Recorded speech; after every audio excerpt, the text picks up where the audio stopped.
जय हिंद. नमस्ते विद्यार्थी आणि प्राध्यापक मित्रांनो. मिस्टर अक्षय बळे SPPU एक्झाम अपडेट या यूट्यूब चॅनलमध्ये आपणा सर्वजणांचं स्वागत आहे.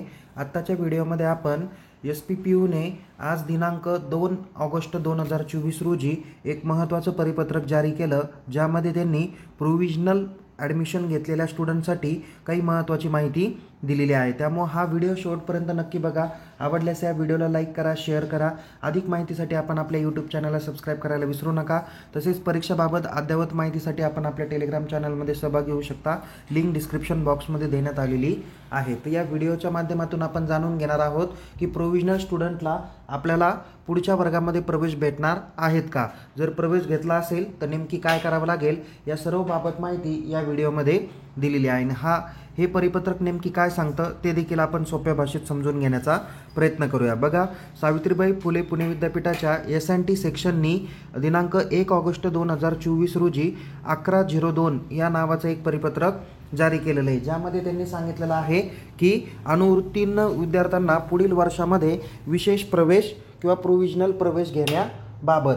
ओके, सो या अनुषंगाने त्यांनी काय केलेलं आहे, परिपत्रक जारी केलेलं आहे, ज्यामध्ये त्यांनी सांगितलेलं होतं की या अगोदरचं जे परिपत्रक 6/9/2023 रोजी परिपत्रक क्रमांक 197/2023 जाहीर केलेलं होतं, त्याला अनुसरूनच त्यांनी हे परिपत्रक जाहीर करून दिलेलं आहे, ज्यामध्ये त्यांनी सांगितलेलं आहे की विद्यापीठ अधिकार मंडळाने घेतलेल्या निर्णयानुसार विद्यापीठाच्या शैक्षणिक विभागाने म्हणजे मान्यता कक्षाने परिपत्रक क्रमांक 197/2023 हे दिनांक 6/9/2023 रोजी जाहीर करून दिलेले होते. आणि सदर परिपत्रकानुसार त्यांनी सांगितलेलं होतं की जे विद्यार्थी प्रथम वर्षामध्ये अनुत्तीर्ण आहे अशा विद्यार्थ्यांना तृतीय वर्षात किंवा द्वितीय वर्षामध्ये अनुत्तीर्ण नाही होत आहे तुमच्या जे विद्यार्थी द्वितीय वर्षामध्ये अनुत्तीर्ण होते त्यांना चतुर्थ वर्ष आणि म्हणजे चौथ्या वर्षामध्ये त्यांना प्रवेश होता. तसेच जे विद्यार्थी तृतीय वर्षात अनुत्तीर्ण होते त्यांना 5व्या वर्षाकरता तात्पुरता प्रवेश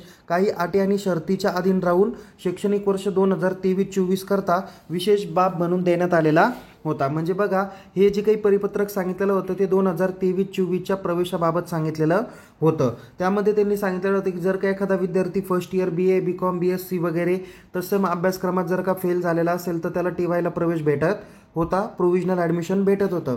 किंवा इंजिनिअरिंगच्या बाबतीत जर का एखादा विद्यार्थी हा सेकंड इयर जर का उत्तीर्ण असेल, ओके, तर त्या म्हणजे SC जर का तो अनुत्तीर्ण असेल म्हणजे तो फेल झालेला असेल तर त्याला BEला प्रवेश हा भेटत होता 2023-24 मध्ये. तसेच काही विद्यार्थी ज्यांचा 5 वर्षाचा कोर्स होता तर ते विद्यार्थी जर का थर्ड इयरला जर का फेल झालेले असतील तर त्यांना डायरेक्ट काय करत होते, 5th इयरला प्रवेश देत होते. हे 23-24 मध्ये काही अटी आणि शर्तीच्या अनुषंगात राहून त्यांनी ते दिलेले होते. आता त्यांनी परिपत्रक क्रमांक 1102 हे जे काही सांगितलंय त्यानुसार त्यांनी सांगितलेलं आहे की 197/2023 हे परिपत्रक फक्त शैक्षणिक वर्ष 2023-24 करता विशेष बाब म्हणून लागू करण्यात आलेलं होतं.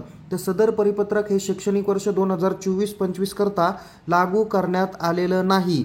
त्यामुळं सदर परिपत्रकाद्वारे संबंधित सर्व विद्यार्थ्यांना कळवण्यात येते की शैक्षणिक वर्ष 24-25 मध्ये जर का आपण प्रोविजनल प्रवेश घेतलेला असेल किंवा ज्याला आपण तात्पुरत्या स्वरूपाचा प्रवेश घेतलेला असेल तर अशा विद्यार्थ्यांचा कोणत्याही पद्धतीचा परीक्षा फॉर्म परीक्षा विभागामार्फत स्वीकारला जाणार नाही. आणि याची सर्व संबंधित जबाबदारी ह्या त्या संबंधित महाविद्यालयाची, प्राचार्यांची किंवा संचालकांची असणार आहे. त्यामुळं ज्या विद्यार्थ्यांनी प्रवेश घेतलेला आहे त्यांचा तो प्रवेश काही व्हॅलिड असणार नाही अशी माहिती त्यांनी दिलेली आहे. म्हणजे लक्षात घ्या की जर का एखादा विद्यार्थी BA BCom BSc, ओके, तसेच BSc कम्प्युटर सायन्स, त्याच्यानंतर BCA सायन्स असेल, BBA BBM BCA अशा विविध अभ्यासक्रमाचे जे विद्यार्थी आहेत ते जर का फर्स्ट इयर फेल झालेले असतील किंवा SY फेल असा जर का त्यांच्या रिझल्टमध्ये रिमार्क असेल तर अशा विद्यार्थ्यांना TYला प्रवेश भेटणार नाही. ओके, किंवा एखादा विद्यार्थी काय आहे, फर्स्ट इयर ऑल क्लिअर आहे किंवा SY ऑल क्लिअर आहे आणि फर्स्ट इयर जर का एखाद्या विषयात बॅकलॉग असेल, ओके, तर अशा विद्यार्थ्याला देखील TYला प्रवेश भेटत नाही.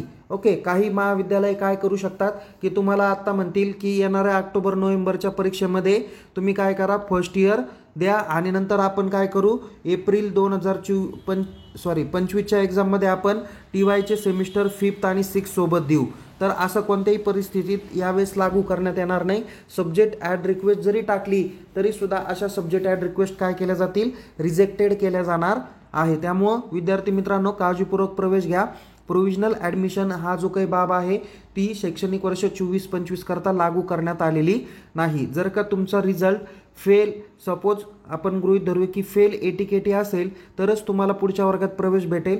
जर तुमचा रिझल्ट हा फक्त नुसता फेल आलेला असेल तर तुम्हाला पुढच्या वर्गात प्रवेश भेटणार नाही. तसेच काही विद्यार्थ्यांचा एक मनामध्ये प्रश्न असतो की सर आम्ही सेमिस्टर फर्स्टची एक्झाम दिली आणि सेमिस्टर सेकंडमध्ये आम्ही परीक्षाच दिली नाही, तर आम्ही आता सेमिस्टर 3ला प्रवेश घेऊ शकतो का? तर याच्यामध्ये महत्त्वाचा निर्णय असा असतो की तुम्ही कोणत्याही एका वर्गातून म्हणजे फर्स्ट इयरला जे काही सेमिस्टर फर्स्ट आणि सेकंड असतात तर या दोन्हींचे मिळून तुम्हाला किमान 50% क्रेडिट हे मिळणं अपेक्षित असतं. तसंच सेम SYला अपेक्षित देखील असतं. जर तुम्हाला 50% जास्त क्रेडिट असेल तरच तुमचा निकाल फेल ATKT येऊ शकतो. अदरवाईज 50% कमी जर का निकाल लागला तर तुम्हाला पुढच्या वर्गात प्रवेश भेटणार नाही. आता काही विद्यार्थी असे सुद्धा म्हणतील सर आम्ही आत्ता TYला होतो आणि TYला आमचा एखादा विषय बॅकलॉग राहिला, तर आम्ही येणाऱ्या ऑक्टोबर-नोव्हेंबर 2023च्या परीक्षेमध्ये जर काढला तर आम्हाला ऑक्टोबर 23 नाही, ऑक्टोबर 24मध्ये जर का तो पेपर काढला तर आम्हाला एप्रिल 2025मध्ये M.Com पार्ट फर्स्टला प्रवेश घेता येईल का आणि M.Com पार्ट फर्स्टला सेमिस्टर फर्स्ट सेकंडची परीक्षा देता येईल का? तर असं होणार नाही.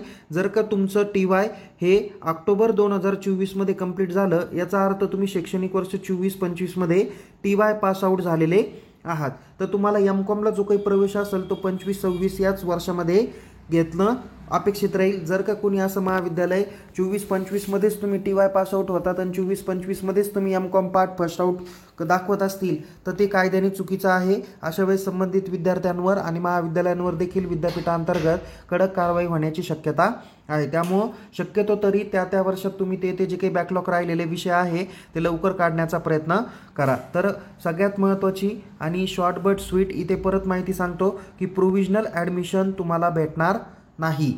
तर प्रोव्हिजनल ॲडमिशनची जी काही प्रक्रिया होती तर ती आता यावर्षी लागू करण्यात आलेली नाही. तर संबंधित विद्यार्थ्याचं वर्ष ड्रॉपआउट होणारच आहे, हे काळजी घ्या. अधिक माहितीसाठी आपण आपल्या महाविद्यालयातील परीक्षा विभागात संपर्क साधा. पुन्हा भेटूया एका नवीन विषयासह, नवीन व्हिडिओसह. तोपर्यंत तुम्ही या यूट्यूब चॅनलला सबस्क्राईब करा आणि परीक्षेबाबत अद्ययावत माहितीसाठी टेलिग्राम चॅनलमध्ये सहभागी व्हा. लिंक डिस्क्रिप्शन बॉक्समध्ये दिलेली आहे. So take care. जय हिंद. धन्यवाद.